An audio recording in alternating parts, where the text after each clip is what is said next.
Guys, Engineer Miller here. Magbigay ako sa inyo ng mga engineering subjects na lecture para makatulong sa inyo mga estudyante at kayong mga mag-take ng board exam ninyo. So, we will start today with engineering economics, and this is one of my favorite subjects, so stay tuned. Let's begin with simple interest. There are basically two types of simple interest. Number one is what we call the ordinary simple interest. When we say ordinary simple interest, ito yung period, the period is computed as 30 days per month, 360 days per year. Sometimes this is also known as the banker's year. So here we just simply compute 30 days per month. That's the basic distinction of ordinary simple interest. While when we go to the other type, which we call the exact simple interest, the period is now computed based on 365 days per year or 366 for a leap year. Well, we will discuss later what leap years are.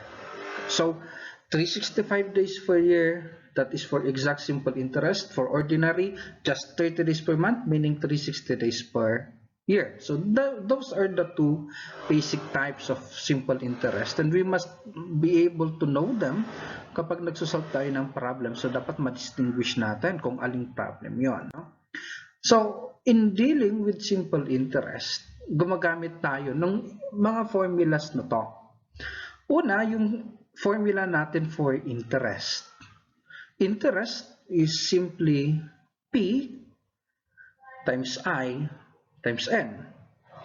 Sa ibang libro, ang gamit nila is P times R plus T. I'd like to use yung I and N because it will be continuously used dito sa pag-aaral natin ng engineering econ. So, I is equal to P times I plus times N. So, para madaling yung tandaan, basahin nyo na lang, ito ay si ipin. Okay? So, pag formula ng interest, ipin. Kapatid ni upin. So, ipin. Now, when we look at the future amount, yung F, future amount, pag sinusolve na natin siya, it will simply be P plus I. So, F is equal to P plus I, this one. Para madaling tandaan, basahin mo na lang is, ito yung Federal Bureau of Investigation, no? Federal Bureau of Investigation. So, iyan yung ating mga formulang gagamitin pagdating dito sa engineering econ. So, ito yung these are these things, no? These are the legends, where I is the accumulated interest, P being the principal, I being the interest rate. Usually yung interest rate natin is in years. So if it is interest rate per year, yung N is also the number of period, meaning number of years.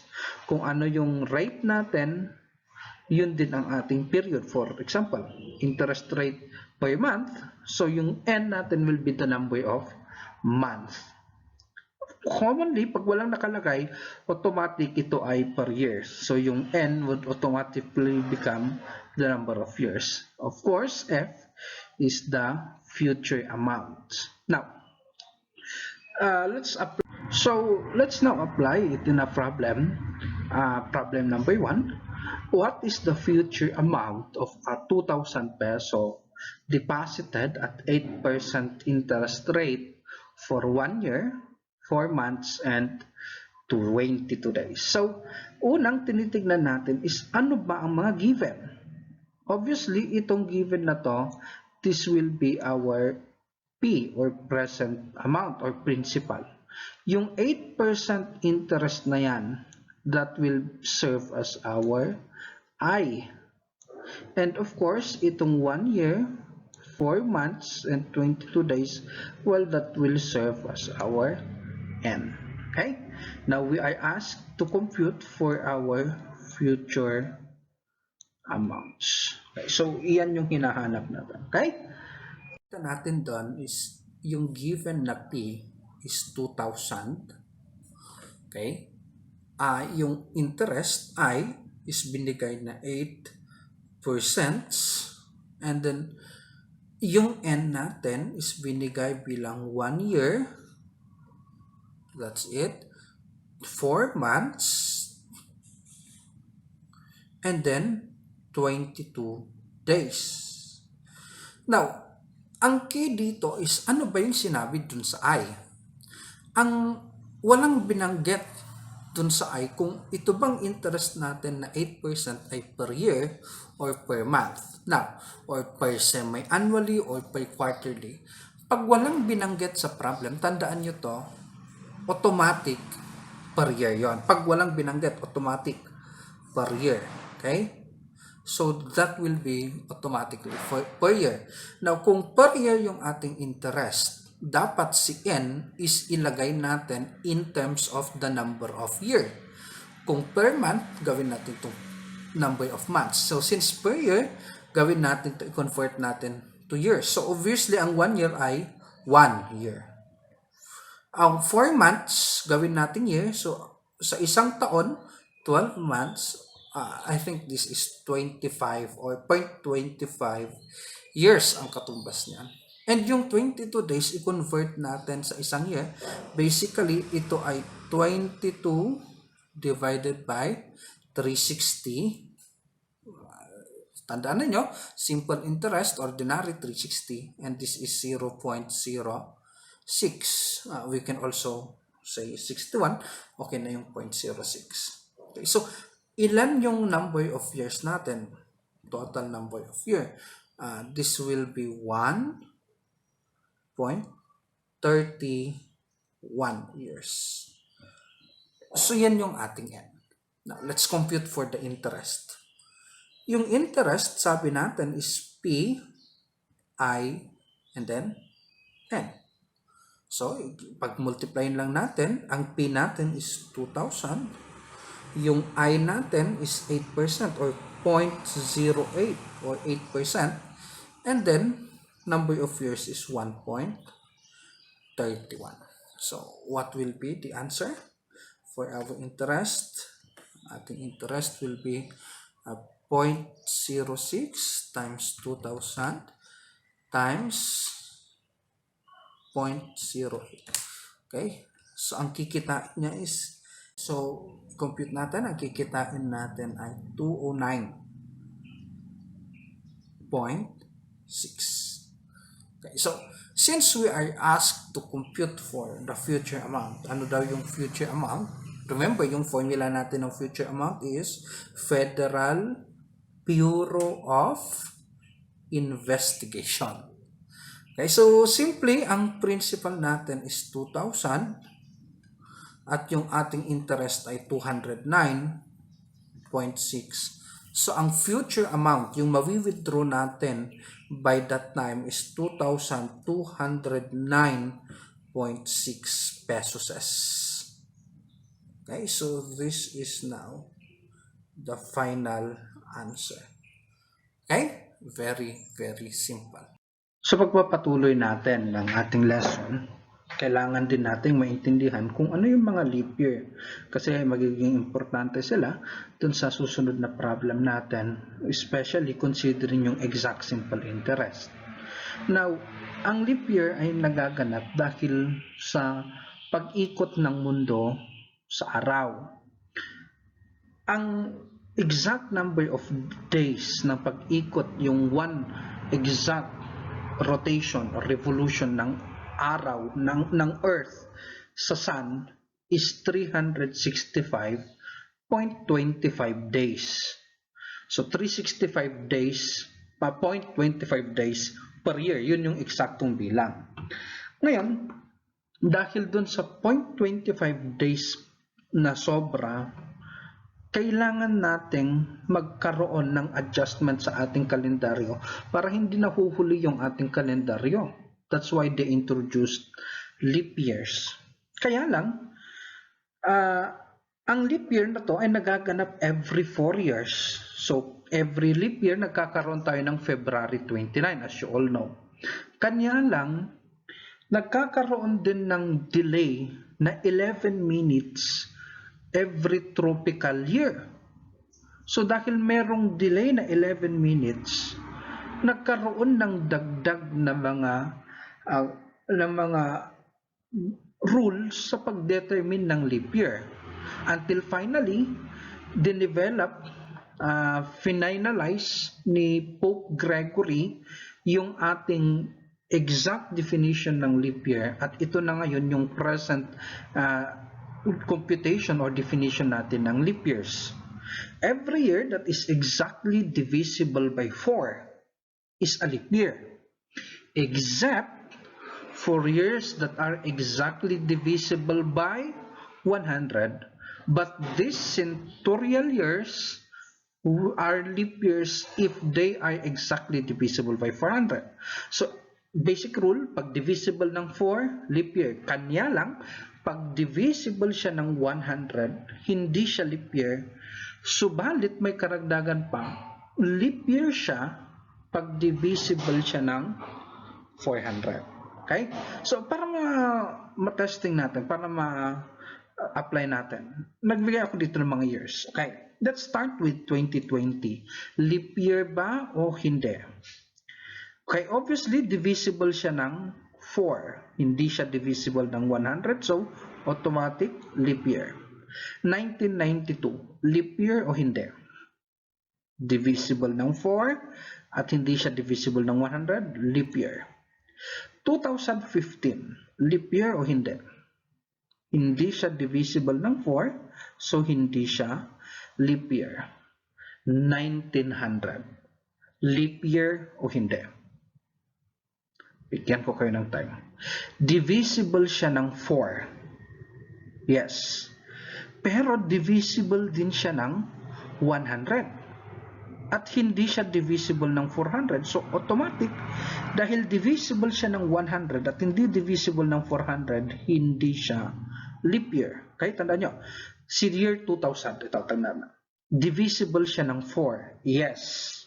Divisible siya ng 100. Yes. So, dapat hindi siya leap year dahil divisible ng 100. Pero, siya ay divisible by 400.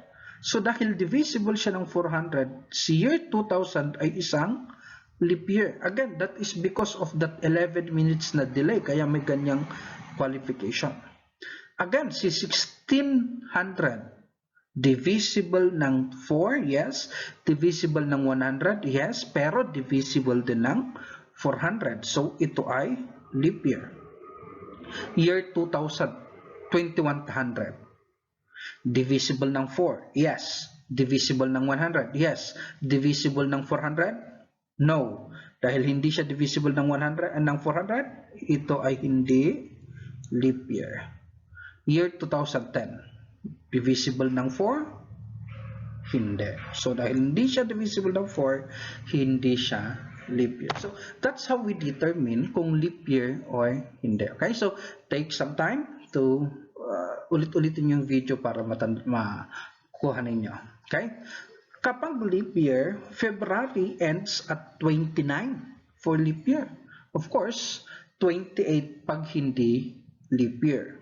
Malas yung pinapanganak sa February 29 dahil once in every 4 years lang sila nagkakaroon ng Feb 29. Now, kapag ordinary year, 365 days per year lang.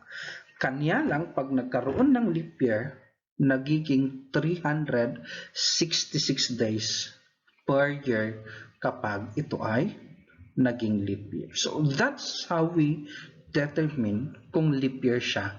At yan yung qualifications. Now, why is this important? Now, let's take this problem number 2.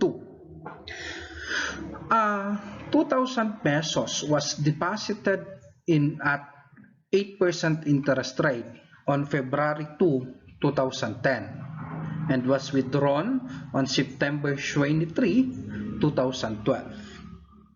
How much was withdrawn if it is computed at exact interest? Okay, so again, let's take yung mga given. Itong 2,000, of course, yan yung ating principal. Yung 8%, again, that is our I. And yung N natin is this one, no? Yung period na yan. Yan yung magiging N natin. So, i-determine natin kung ano yung N natin. So, hinahanap yung how much was withdrawn. Obviously, again, hinahanap yung future amount na mawi-withdraw natin at September 23, 2012. Okay?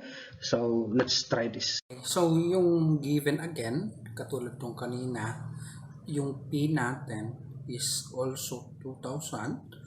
Yung interest pa rin natin is 8%. So, again, walang binanggit. So, automatic na per year. Now, yung magiging malaking problema natin is yung N, knowing na siya ay nag-umpisa nung Feb 29 at Feb 2, I should say, 2010. So, natapos siya noong September 23, 2012. So, paano natin malucompute si N? Again, remember, yung ito ay per year. So, ang hahanapin natin is yung number of years.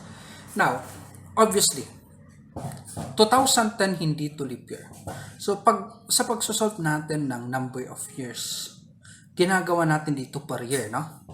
Hanggang makarating tayo ng February, hanggang makarating tayo ng 2012, September. So, ganito gawin natin.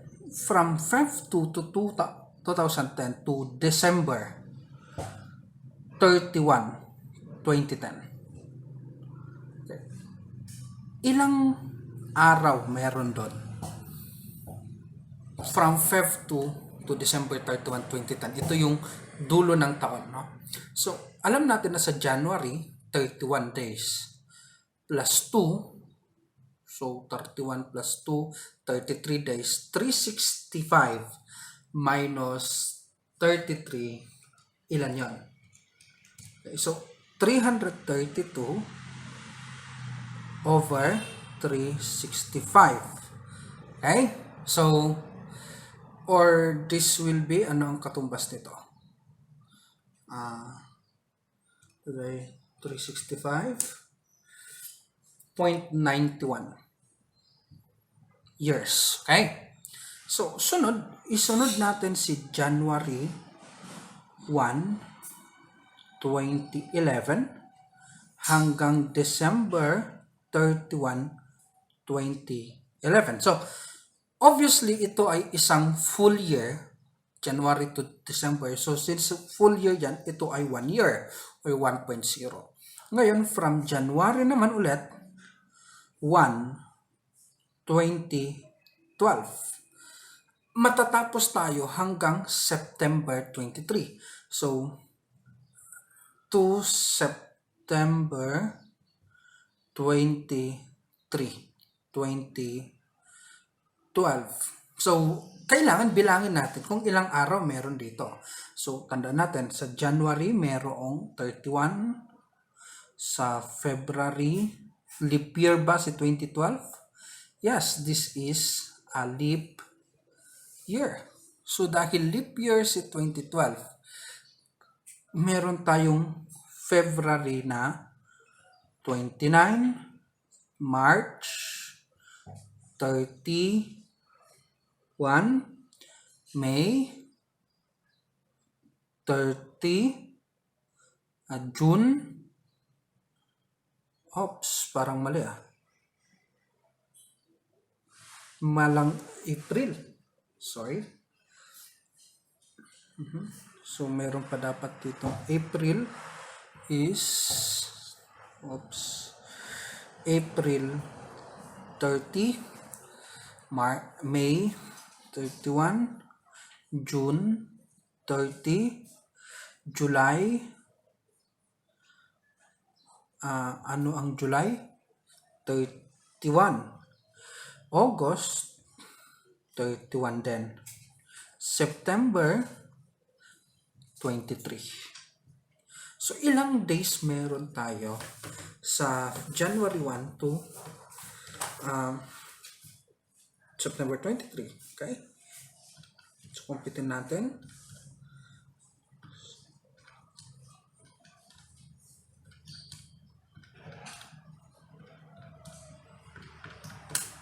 That is 267 days over 360. Dahil leap year, ito ay 66. So, ilang years kaya ang katumbas niyan? Okay, so that will be 0.73. Okay, so yung total number of years n in total is 0.91 plus 0.73. Okay, so ilan ang katumbas noon? 2.64 years. Okay, so iyan yung ating magiging value ng n. Now, again, remember ating formula na yung interest natin is equal to ipin, and so ang present amount is 2,000 times interest na 8% or 0.08, and then yung number of years na na-compute natin 2.64. So, ano ang magiging interest natin ngayon?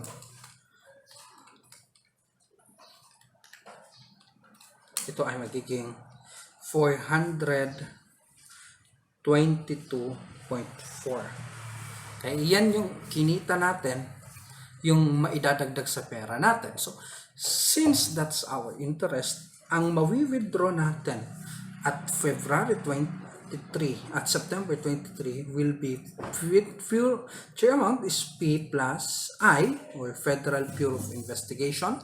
This is 2,000 plus 422.4, and that is yung mawi-withdraw natin by that time should be 2,422.4 pesos. So that's our final value. Okay? So I hope makatulong lahat itong mga videos ko sa inyo. Thank you for watching.